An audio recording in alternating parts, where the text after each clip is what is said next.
வணக்கம். இது எஃப்ஐஆர். நாட்டின் பல்வேறு இடங்களில் நிகழ்ந்த குற்றங்கள் மற்றும் அதன் பின்னணி பற்றிய தொகுப்புகளை இப்போது பார்க்கலாம். ஹரியானாவில் நடிகையிடம் ஆசை வார்த்தை கூறி 3 ஆண்டுகளாக பாலியல் வன்கொடுமை செய்து வந்த புகாரில் ஹிந்தி நடிகர் கைது செய்யப்பட்டுள்ளார்.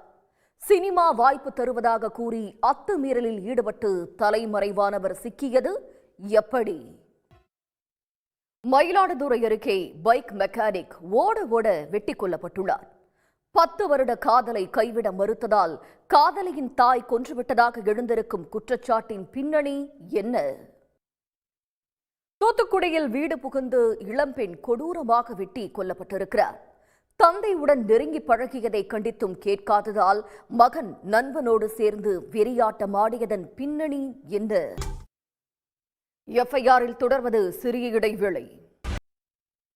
மத்திய பிரதேசத்தில் கிரிக்கெட் மைதானம் முன்பு பட்ட பகலில் மனைவியை சுட்டுக் கொன்ற கணவர் கைது செய்யப்பட்டுள்ளார்.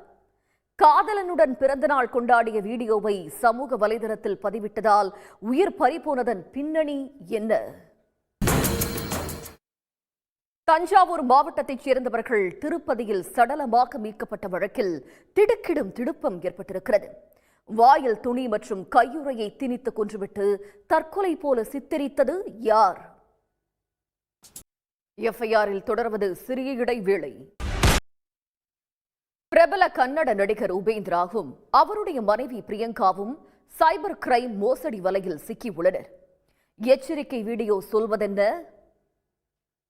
உத்தரப்பிரதேசத்தில் ஒரே நேரத்தில் ஒரே நபர் 6 இடங்களில் வேலை செய்வதாக போலி ஆவணங்களை சமர்ப்பித்து அரசிடமிருந்து 4 கோடி ரூபாய் சம்பளமாக வாங்கப்பட்டிருக்கிறது. 9 ஆண்டுகளாக நடந்து வந்த மெகா மோசடி அம்பலமானது எப்படி? இத்துடன் எஃப்ஐஆர் நிறைவு பெறுகிறது. நன்றி, வணக்கம்.